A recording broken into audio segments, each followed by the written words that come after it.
이 분양권 거래는 이게 갑자기 확 줄어들었단 말이죠. 이 실거주 의무가 굉장한 제약 요건이 되는 거죠. 상황만 되면 피 받고 빠져나가겠다. 지금은 풀어주면 안 된다라고 생각합니다. 지금은 안 된다. 예. 반갑습니다. 아파트 사이클 연구소 소장 이현철입니다. 배짜입니다. 반갑습니다. 네. 네.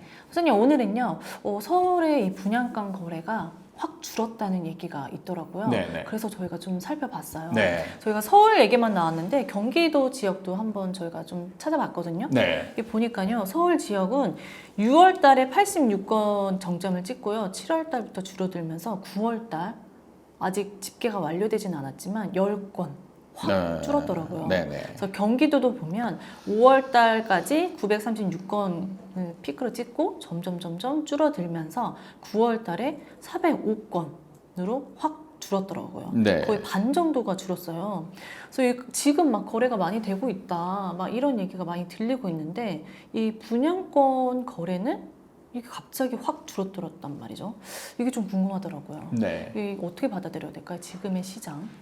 사실 이게 뭐 단순하게 어느 한 요인으로만 분석하기는 좀 어려운데 지금 일단은 지금 얘기가 가장 많이 나오는 게 이제 서울 경기권은 이제 좀 다른 지방과 다르게 분양가 상한제가 적용된 아파트들이 많잖아요. 네. 그러면 분양가 상한제 적용된 아파트 같은 경우는 실거주 의무가 있단 말이에요. 근데 이거를 지금 이제 폐기를 앞두고 있다? 라고 하기는 모르지만 일단은 이제 폐지를 할 가능성이 많다라는 얘기들이 떠돌면서 분양권에 이제 그 많은 청약자들이 이제 몰린 측면이 있죠. 근데 제가 이제 항상 분양권 거래에서 얘기했던 측면이 실거주는 1도 없다. 맞아요. 지금 보면 뭔가 분양권을 지금 가지고 있는데 빠져나오려고 하는 사람이 굉장히 많은 거예요. 일단은. 네. 예. 그런데 문제는 사려고 하는 사람 입장에서는 이 실거주 의무가 굉장한 제약 요건이 되는 거죠. 맞아요. 이 전매 제한이 풀려서 이제 실거주 의무도 곧 풀릴 거다, 이런 네. 얘기가 올 초부터 있었던 것 같거든요. 그렇죠. 근데 이게 지금 계속 미뤄져서 네. 안 되고 있는 거잖아요. 네.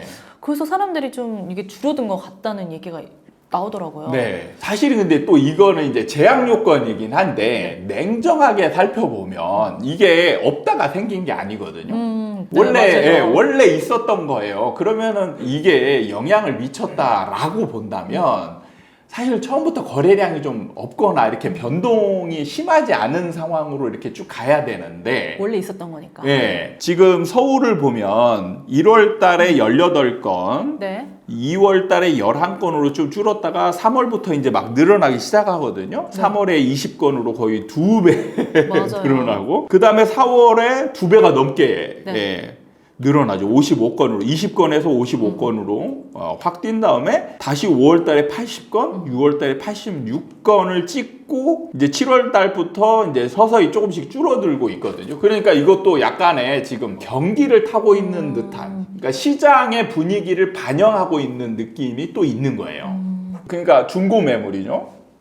아파트 시장에서 상승 움직임이 있으니까 네. 실거주라는 이 제약 요건이 있음에도 어쨌든 사는 매수자들이 늘었단 말이에요. 네. 늘었다가 지금 서울 같은 경우는 6월을 정점을 찍고 이제 거래량이 점점 주는 그런 모습이 보이는 거는 제가 볼 때는 단순히 실거주 제약 요건만 해당되는 건 아니다.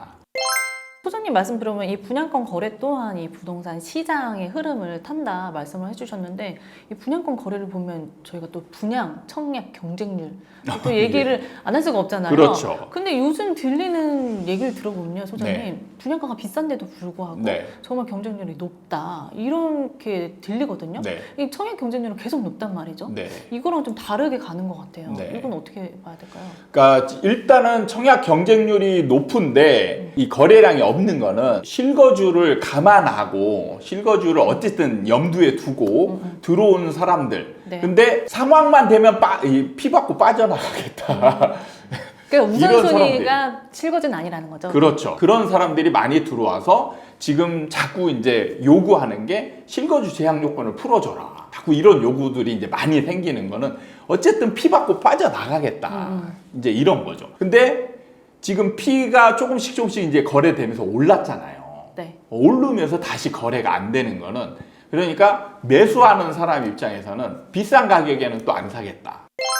그러면 이게 어찌됐든 이 분양 시장과 일반 시장은 달리 봐야 된다고 얘기를 하잖아요. 그럼 지금의 이런 분위기, 네. 이런 흐름이 일반 지금 중고, 일반 시장에도 영향을 좀 미칠까? 이렇게 생각해 봤을 때 그건 어떨까요? 이게 분리해서 보고 이게 상호 영향을 주는지를 봐야 되는데, 일단은 일반 시장의 분위기가 이제 분양 시장에도 전달이 되고, 또 분양 시장의 분위기가 일반 시장에 전달을 주는 거죠. 근데 그 둘이 방향이 같아지면 네. 시너지를 내는 거예요.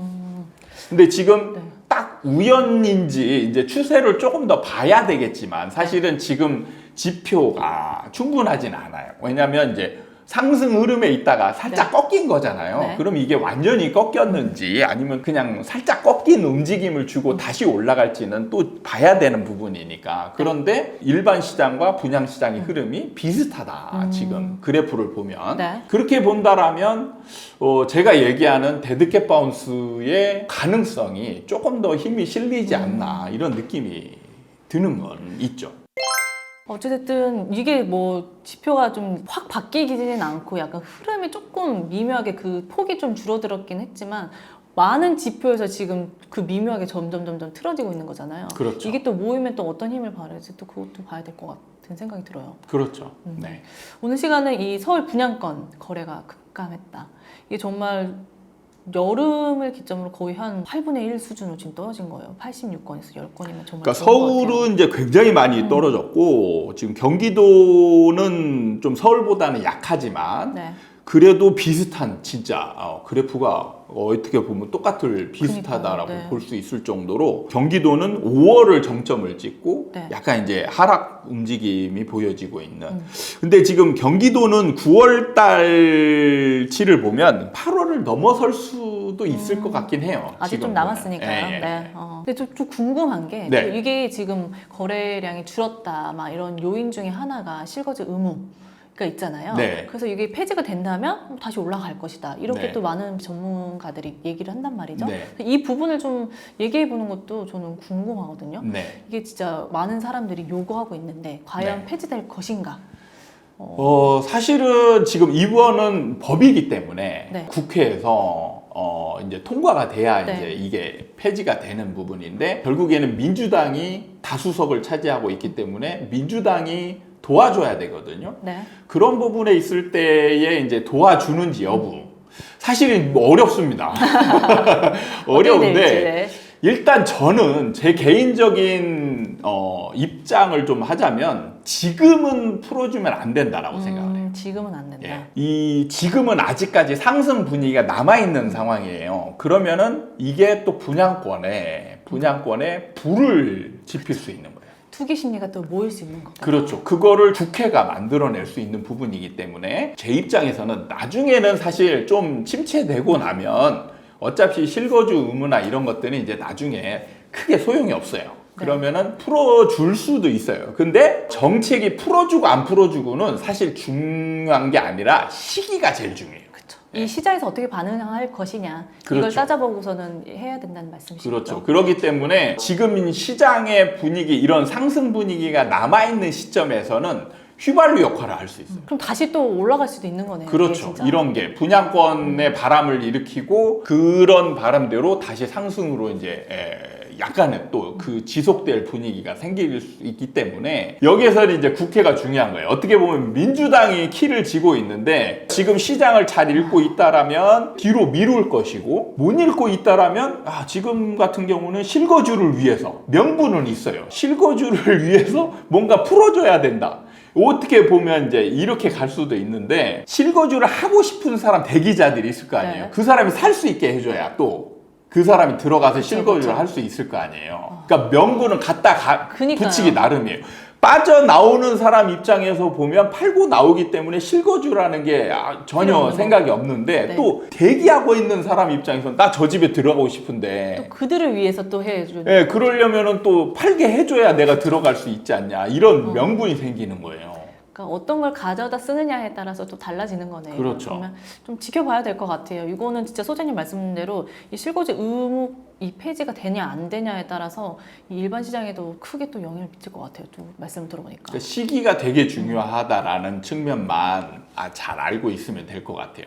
그 시기에 따라서 이 정책의 영향이 달라진다라는 거예요. 그러니까 시장이 좀 이제 분위기가 죽어서 하락 분위기잖아요. 네. 그럼 그때 풀어줘도 아무런 역할을 하지 않아요. 알겠습니다. 네, 오늘은 이렇게 마무리하도록 하겠습니다. 네. 네, 도움이 되셨다면 구독과 좋아요 부탁드리고요. 다음에 또 찾아뵙도록 하겠습니다. 감사합니다.